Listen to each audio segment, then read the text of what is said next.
नमस्कार। एक बार फिर से स्वागत है आपका इंडस कोचिंग क्लास में। Good evening, Radhe Radhe. बेटा हम लोग जहां कॉन्स्टिट्यूशन के प्रीवियस ईयर सवाल लगा रहे थे, उनमें से 75 सवालों की हम लोग प्रैक्टिस कर चुके। तो ये हम पार्ट नंबर 5 पढ़ते हैं। अगर आपने पिछली 4 क्लासें नहीं देखी हैं तो जाइए और जाकर उन 4 क्लासों को सबसे पहले आप क्या करिए बेटा, तो हम लोग कहेंगे सर उन 4 क्लासों को सबसे पहले देखिए और फिर अपन बढ़ जाते आगे। तो हम लोग कॉन्स्टिट्यूशन में जो PYQ यानी प्रीवियस ईयर क्वेश्चंस लगा रहे थे, आज पार्ट नंबर कौन सा है बेटा, 5, ठीक है। और चलो हम लोग बढ़ते आगे। समथिंग 75 सवाल हम लोग कर चुके हैं और आगे आने वाले सवालों को करते हैं डिस्कस। तो बिना समय की देरी किए हम लोग आ जाते हैं सवालों पर। और सवाल नंबर 76 है यानी 76 है। देश के राष्ट्रपति को उनके पद से हटाने के रूप को जाना जाता है। तो हम सब जानते हैं देश के राष्ट्रपति को हटाने का जो रूप है वो महाभियोग कहलाता है। तो भारत के राष्ट्रपति को हटाने की जो प्रोसेस है वो क्या कहलाती है, तो हम लोग कहेंगे सर महाभियोग। और संविधान में महाभियोग का वर्णन कहाँ पर है, तो याद रखेंगे आर्टिकल नंबर 61 यानी अनुच्छेद 61 के द्वारा भारत के राष्ट्रपति को हटाने का प्रावधान किया गया है। और हम सब जानते हैं कि अनुच्छेद 61 के अनुसार देश के राष्ट्रपति को हटाने की पावर किसके पास है, संसद के पास। संसद में कौन बेटा, तो हम कहेंगे लोकसभा और राज्यसभा इसे हटा सकती है। और पूरी प्रोसेस पिछली क्लास में हम लोग पढ़ चुके हैं, इसीलिए हम लोग बढ़ जाते हैं आगे। तो सवाल ये था कि देश के राष्ट्रपति को हटाने की प्रक्रिया क्या है, तो हम लोग कहेंगे सर महाभियोग। महाभियोग का वर्णन संविधान में कहाँ पर है, तो हम लोग कहेंगे आर्टिकल नंबर किस पर है, 61 में है।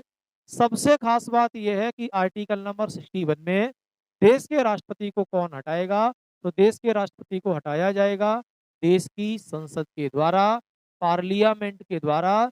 संसद के दोनों हाउस यानी lower house and upper house, Lok Sabha और राज्यसभा में विशेष बहुमत से राष्ट्रपति को हटाया जाता है। सवाल में आगे बढ़ जाते हैं। अगला सवाल है भारत के मुख्य चुनाव आयुक्त की नियुक्ति यानी भारत के जो चीफ इलेक्शन कमिश्नर होते हैं उनकी नियुक्ति कौन करता है, तो हम लोग कहेंगे सर ये करते हैं देश के राष्ट्रपति। कौन करता है बेटा, तो हम लोग कहेंगे देश का राष्ट्रपति करता है। सबसे खास बात यह है कि कैसे और क्यों। तो पहले प्रोसेस अलग थी बेटा, पहले प्रोसेस अलग थी, लेकिन अब ये है कि इनके लिए भी एक समिति होगी यानी एक कॉलेजियम होगा। और उस कॉलेजियम में कितने सदस्य होंगे बेटा, 3। कौन कौन होगा, तो हम लोग कहेंगे सर एक तो स्पीकर होगा, और कौन होगा सर, तो हम लोग कहेंगे एक प्रधानमंत्री होगा, और सॉरी एक स्पीकर होगा, और कौन होगा बेटा, तो हम लोग कहेंगे सर एक विपक्ष का नेता होगा। और विपक्ष के नेता के साथ साथ कौन कौन होगा, तो हम लोग कहेंगे सर CJI होगा, चीफ जस्टिस इन इंडिया।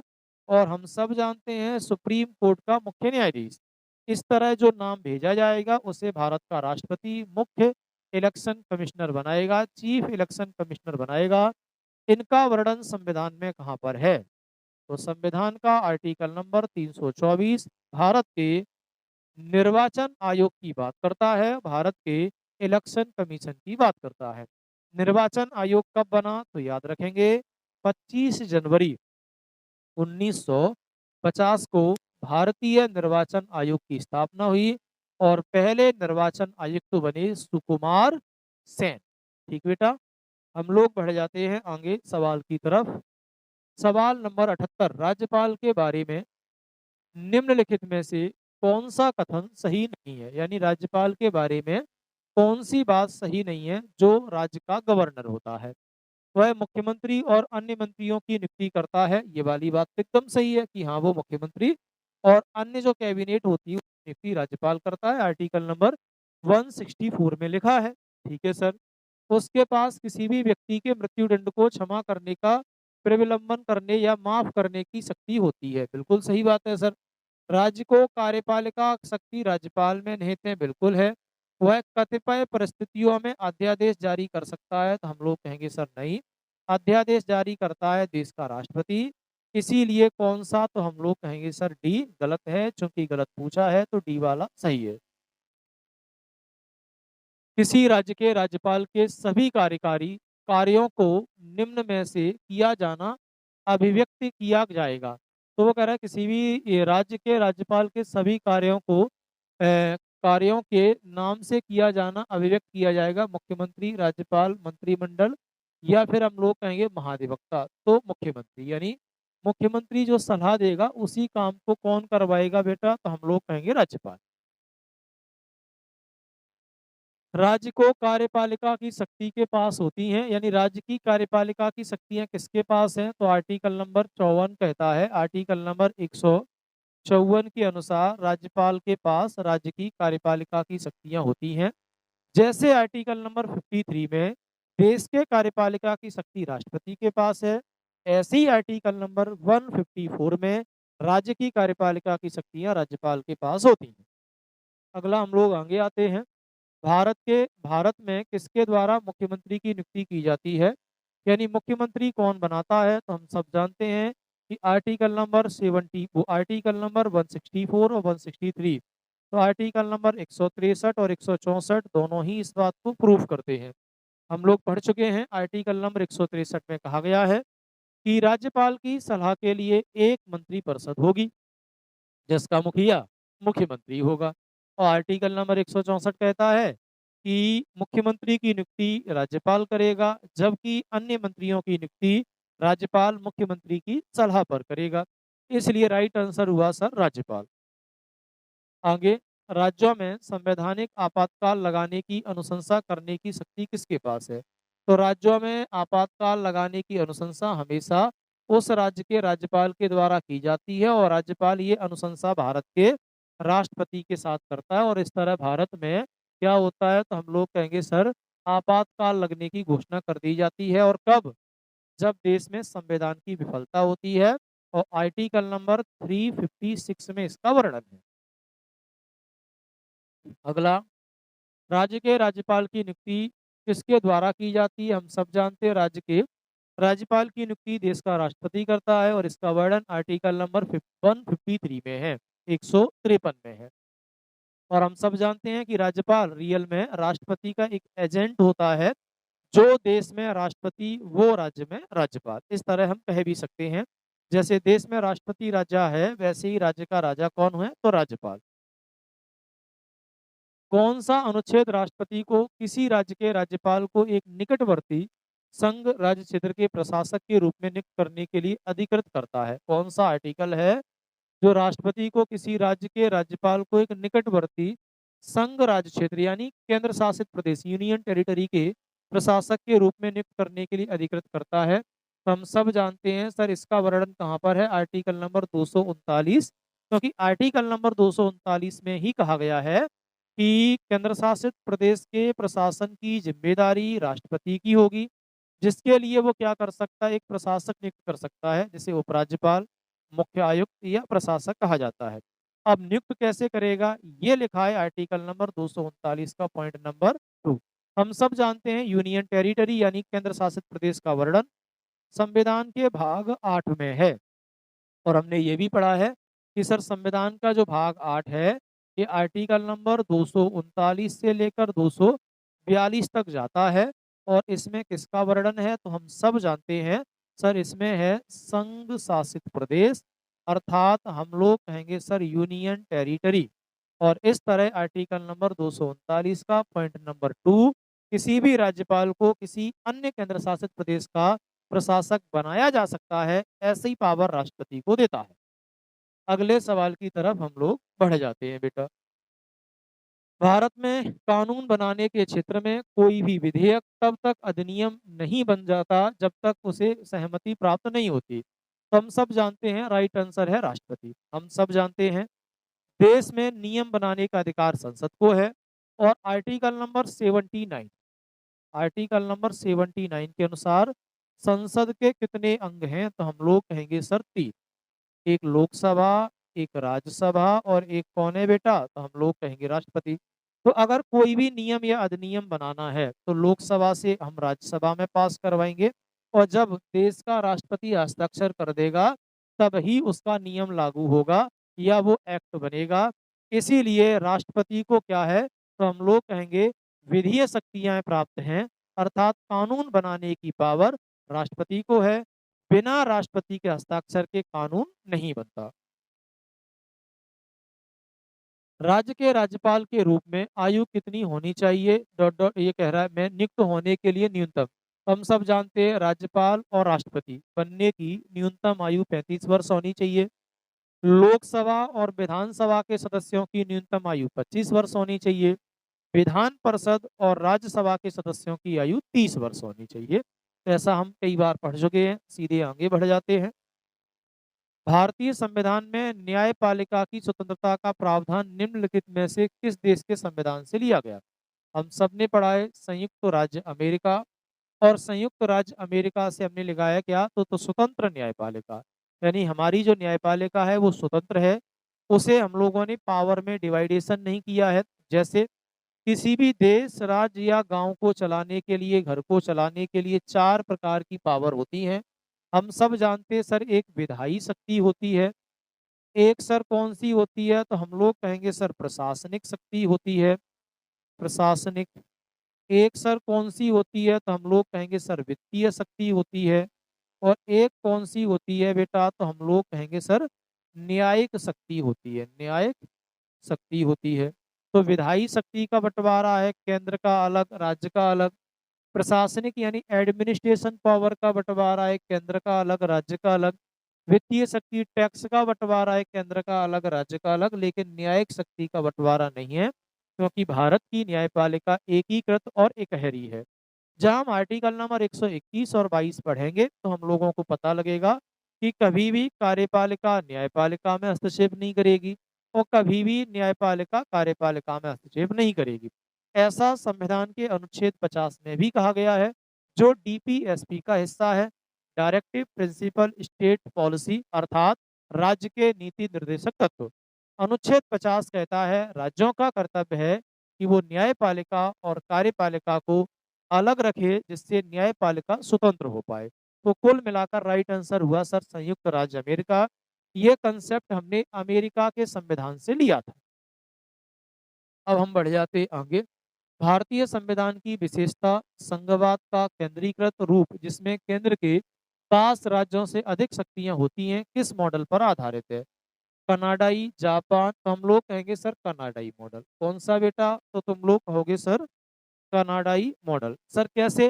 तो याद करो, तुम लोगों ने बेटा पढ़ा है आर्टिकल नंबर 1 और अनुच्छेद 1 क्या कहता है? India that is Bharat union of state, यानी इंडिया नाम का जो भारत देश है वो राज्यों का एक संघ है। तो हम लोगों ने ये कहा था सर हमारे देश के 2 ही संवैधानिक नाम हैं, इंडिया जो कि भारत, राज्यों का एक संघ है। तो पहली बात तो 2 संवैधानिक नाम है, इंडिया और भारत। ठीक है बेटा। दूसरी बात, अब शब्द आया है राज्यों का संघ। तो राज्यों का संघ जो वर्ड है वो अंग्रेजी के 2 वर्डों से है, एक यूनियन ऑफ स्टेट, एक फेडरल ऑफ स्टेट। तो अमेरिका के संविधान में फेडरल ऑफ स्टेट, इसका मतलब भी होता है राज्यों का संघ। कनाडा के में है यूनियन ऑफ स्टेट, इसका मतलब भी होता है राज्यों का संघ। तो सर डिफरेंस क्या है? तो डिफरेंस ये है कि कनाडा वाले का यूनियन ऑफ स्टेट का मतलब है कभी भी कोई भी राज्य केंद्र से अलग नहीं होगा, ये केंद्र को पावर है कि अपने देश को अखंड बनाए। लेकिन फेडरल ऑफ स्टेट यानी अमेरिका वाले में राज्य चाहें तो देश से अलग हो सकते हैं। लेकिन हम भारत को अविनाशी बना चुके हैं, यानी किसी भी कंडीशन में अब भारत का बंटवारा नहीं होगा। अतः केंद्र को ये पावर कनाडा के मॉडल से मिली है। अर्थात हम कहेंगे भारत राज्यों का एक संघ है। ऐसा किस देश के संविधान से लिया? तो हम कहेंगे सर कनाडा के संविधान से लिया। अगला सवाल, अंग्रेजों द्वारा पारित निम्नलिखित में से किस अधिनियम ने भारतीयों को हथियार रखने की अनुमति नहीं दी? यानी कौन सा अधिनियम ऐसा था जिसमें भारतीयों को हथियार रखने की अनुमति नहीं दी? तो इसका राइट आंसर है, हम कहेंगे आर्म्स्ट एक्ट। कौन सा? 1878। हम सब जानते हैं 1878 का जो एक्ट आया था उसमें क्लियर मना किया गया कि अब भारतीय हथियार नहीं रखेंगे, क्योंकि 1857 की क्रांति के बाद 68 वाले में यहाँ पर अंग्रेजी हुकूमत मौन रही, लेकिन 78 वाले में अंग्रेजी हुकूमत ने हथियार ना रखने के लिए भारत को मजबूर किया।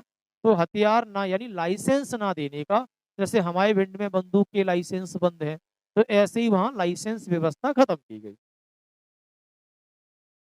अगला है अप्रैल 2021 तक कितने राज्यों में विधान परिषद है? तो हम लोग कहेंगे सर अगर बात है 21 की तो राइट आंसर है सर 6।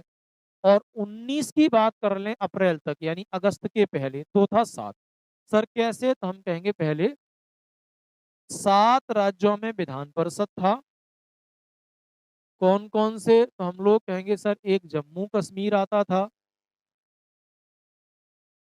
एक बेटा महाराष्ट्र आता था, एक बेटा यूपी था, बिहार था, कर्नाटक था, आंध्र प्रदेश था, और आंध्र प्रदेश के अलावा बेटा हुआ करता था तेलंगाना। लेकिन 5 अगस्त 2019 को जम्मू कश्मीर राज्य की श्रेणी से हट गया, अर्थात अब वो यूनियन टेरिटरी हो गया। अब कितने बचे बेटा? तो हम लोग कहेंगे सर 6। और पहले कितने थे बेटा? तो हम लोग कहेंगे सर 7। राज्य विधायिका के उच्च सदन को के रूप में जाना जाता है। तो राज्य की ऐसी कौन सी विधायिका है जिसे अपर हाउस बोलते हैं? तो हमने ये कहा था जैसे बेटा देश में संसद है वैसे ही राज्य में क्या होता है? तो हम कहेंगे विधान मंडल। ऐसे ही संसद के 2 सदन होते हैं, लोकसभा एंड राज्यसभा। ऐसे ही हमारे विधानमंडल के भी 2 सदन हैं, विधानसभा एंड बेटा विधान परिषद। अब जो देश में विधान मतलब लोकसभा वो राज्य में विधानसभा, जो राज्यसभा है वो विधान परिषद। अर्थात हम कहेंगे कि उच्च सदन के रूप में जाना जाता है। तो हम लोग कहेंगे राज्य विधायिका, तो राइट आंसर होगा विधान परिषद। लेकिन वहीं अगर हम बात करें बेटा देश की तो देश में अपर हाउस बोलते हैं राज्यसभा को। तो राइट आंसर हुआ विधान परिषद क्योंकि राज्य की विधायिका की बात की गई है। भारत में इन अधिनियम के अंतर्गत धर्म विवाह किए जाने जाते हैं। तो हिंदू विवाह एवं दत्तक हो ही नहीं सकता सर। क्यों? क्योंकि देश एक सेकुलर है, यहाँ धर्म के आधार पर मतभेद हो नहीं सकते। विशेष विवाह अधिनियम तो हम कहेंगे सर है ही नहीं। इसके अच्छा विशेष विवाह अधिनियम फिर हम कहेंगे भारतीय उत्तराधिकार अधिनियम, विवाह से उत्तराधिकार अधिनियम नहीं है। सिविल प्रक्रिया संहिता तो हम कहेंगे विशेष विवाह अधिनियम। और इस विशेष विवाह अधिनियम में 2 सुधार किए गए। लड़के की न्यूनतम आयु 21 और लड़की की न्यूनतम आयु 18 हो। इसी तरह भारत में बाल विवाह पर रोक लगाई गई। ठीक बेटा। स्वतंत्रता के बाद भारतीय संसद ने सामाजिक यानी सोशलिस्ट और आर्थिक यानी हम लोग कहेंगे इकोनॉमिक नीति के उद्देश्य के रूप में समाज को स्वीकार किया। तो स्वतंत्रता के बाद हमने अपने देश को सोशलिस्ट बनाया था। तो हम कहेंगे सर हमारी जो अर्थव्यवस्था थी वो समाजवादी थी। कौन सी थी बेटा? समाजवादी।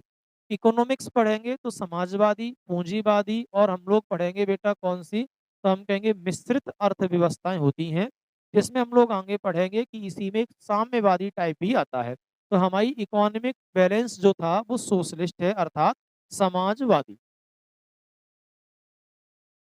भारत के संविधान का कौन सा भाग भारत के सर्वोच्च न्यायालय की शक्तियों और कार्य प्रणालियों से संबंधित है? तो भारत के सर्वोच्च न्यायालय से संबंधित हो। हम सब जानते हैं सर सर्वोच्च न्यायालय का वर्णन संविधान के भाग 5 आर्टिकल नंबर 1 2 का 4 है। तो राइट आंसर संविधान का भाग 5 यानी बी। राइट आंसर कौन सा हुआ बेटा? तो हम लोग कहेंगे सर बी। चलो आगे बढ़ जाते हैं।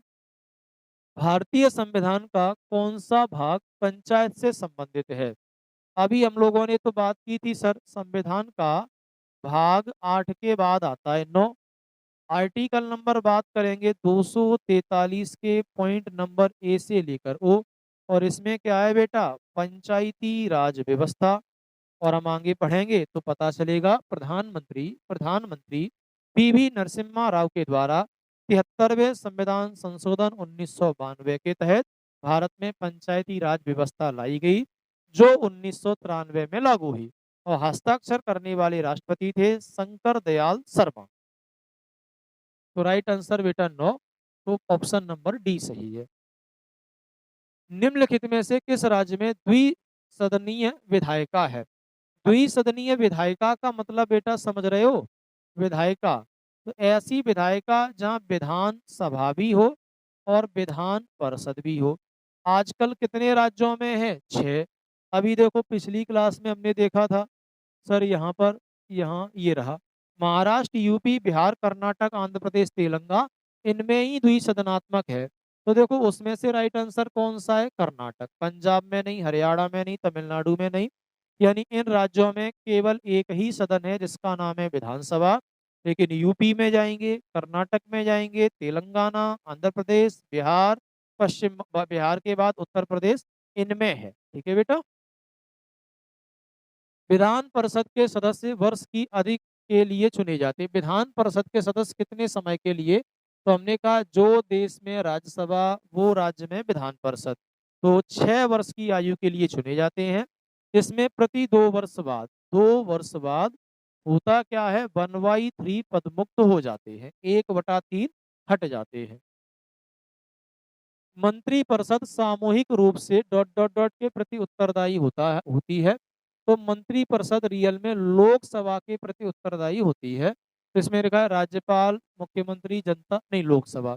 यानी हर व्यक्ति मंत्री से सवाल नहीं कर सकता।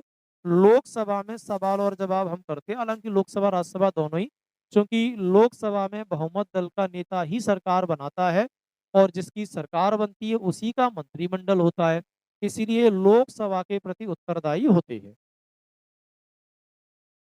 भारतीय संविधान के 101वें संविधान संशोधन अधिनियम में निम्न प्रणाली की शुरुआत की गई। तो हमें पता है सर 101वां संविधान संशोधन जीएसटी लेकर आया, गुड्स एंड सर्विस टैक्स है, सेवा एवं वस्तु कर।